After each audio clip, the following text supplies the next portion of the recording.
Hello guys! Hello Gemini! Welcome dito sa aking channel, Kapalaran 888. Welcome Gemini.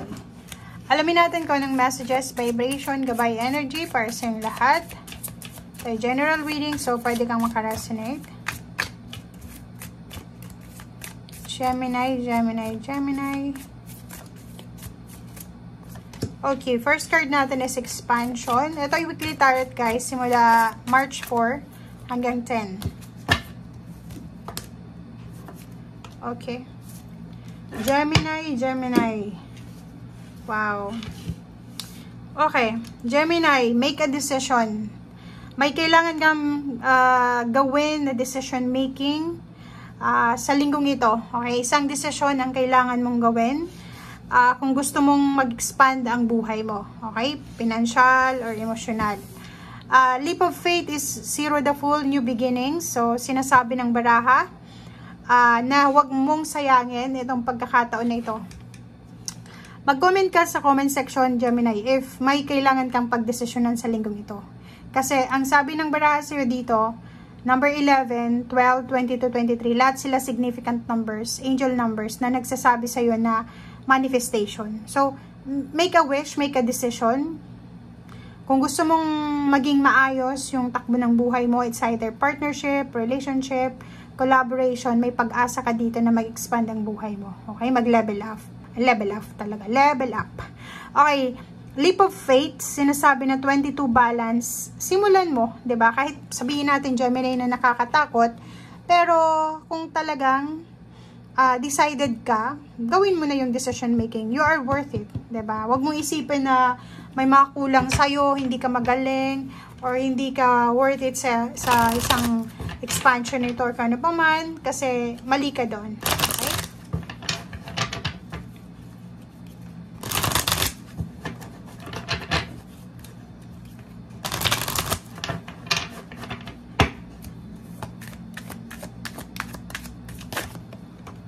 Okay.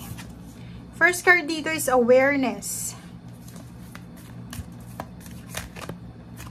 Next card is rest and rejuvenate. So, sinasabi ng baraha sa'yo dito, Gemini, na yon, if ever man may decision making ka na kailangan na gawin sa linggong ito, kailangan nating pag-isipan ito ng mabuti. Pero yun nga, leap of faith, sinasabi na kahit hindi ka sigurado, pwede mong gawin yan. But make sure na if, for example, nakakaramdam ka ng pagod sa linggong ito, magpahinga ka. Maging aware ka sa mga nararamdaman mo, mapapinansyal, emosyonal, physical health, or spiritual. Pag feeling mo na exhausted ka na, pagod ka na, sundin mo kung ano yung sinasabi ng katawan mo. Okay? Pag feeling mo like antok na antok ka na, matulog ka. Kung feeling mo pagod na pagod, magpahinga. Feeling mo exhausted emotionally, parang ang toxic na ng paligid mo, magpahinga ka rin. Pahinga mo rin yung puso mo. Okay? Hindi ka naman robot na unlimited yung energy mo. So, kahit nga robot, sinacharge siya, diba?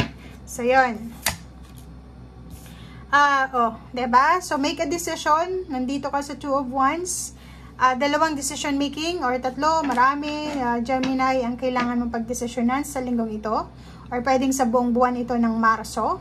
It's either dalawang lugar, dalawang relationship, dalawang trabaho, dalawang options or decisions. Parang nandun ka sa crossroad, nasa left and right or nasa middle. Hindi mo alam kung saan ka pupunta or hindi mo alam kung anong gagawin mo.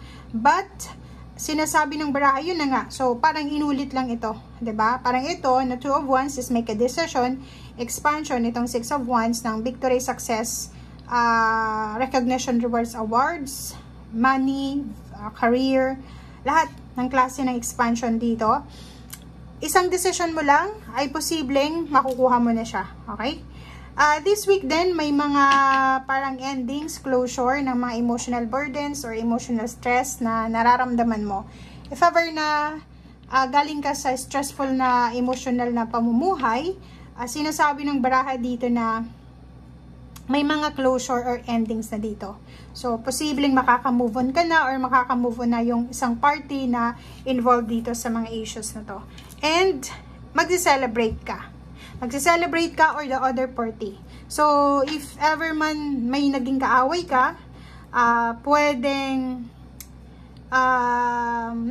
nagdidesisyon ka parang iniisip mo, hihingi ba ako ng tawad or hihintayin ko ba siyang humingi ng tawad sa akin. So parang nagpo-procrastinate ka kung anong gagawin mo, nagko-contemplate ka. But now, sinasabi ng brasser dito na move on, celebrate life. Kasi hindi ka unlimited dito sa mundo. So kailangan mong maging humble, maging grateful ka sa mga nangyayari sa buhay mo. Move on and then celebrate life. Yun yung sinasabi. Oh, yun, kasasabi ko lang diba? Nauna yung sinabi ko sa bara. Diba? Oh, tingnan mo. Sinasabi ng brasser dito, huwag ka nang mag-procrastinate. Okay? If gusto mong humingi ng tawad, humingi ka ng tawad. If gusto mong tapusin na yung issue, mag-move on ka na, mag-relocate ka na, mag-travel ka na, or umalis ka na dyan, papunta sa celebration, papunta sa victory and success, gawin mo na. Diba? Kasi sayang yung chance Oh, star. Sinasabi ng barahan na parating na yung pangarap mo. Okay? So, you are worth it. Etong magician na to is you are worth it. Sinasabi na walang problema sa'yo Walang problema. Lahat ng gusto mong marating sa buhay ay pwede mong marating. But may mga hindrances dito. Ibig sabihin ng hindrances is mga kumukontrol, kumukontra sa'yo. Eto yun. Pwedeng may mga grudges ka, resentment, may mga hinanakit, galit, or may mga pasan-pasan ka dyan sa iyong balikat, sa iyong puso na kailangan mo nang ibaba. Kailangan mo nang i-let go. Okay? The Emperor card, maging matalino ka. Kasi ang Emperor card is parang sinasabi siya na if you're intelligent or kung talagang matalino ka, kailangan mong i-ignore yung mga issues na yan. Hindi ka dapat, diba, pag intelligent ang isang tao, hindi siya nakikipag-away, diba? Ini-ignore niya lang and dinadala niya sa most highest level yung understanding, diba? Kasi mataas yung understanding niya Sayang yung oras sa pakikipag-debate, sa pakikipag-away, sa pataasan ng pride. So dito, maging emperor ka daw. Huwag kang masyadong emotional. And yun, mag-focus ka para sa future mo, lalo na sa money. Isipin mo, if ever man, may mga chances ngayon na, or pagkakataon, sa linggo ito na, for example, matrigger yung emotion mo, mabilis kang magalit, or bigla kang makikipag-argumento, gusto mong iparating na mas magaling ka, or kung gusto mong iparating na mali yung kausap mo, wala sinasabi ng brasser dito, it's a waste of time, diba? Hindi mo dapat na i-prove sa mga tao na magaling ka, and hindi mo dapat na bigyan ng focus yung mga bagay-bagay na nakakasayang lang ng oras mo. So, yun, Queen of Swords, mag-focus ka sa kung ano yung importante sa ngayon. Mag-focus ka sa kung ano yung pwedeng magdala sa'yo. Tanungin mo yung sarili mo, ito bang ginagawa ko sa ngayon?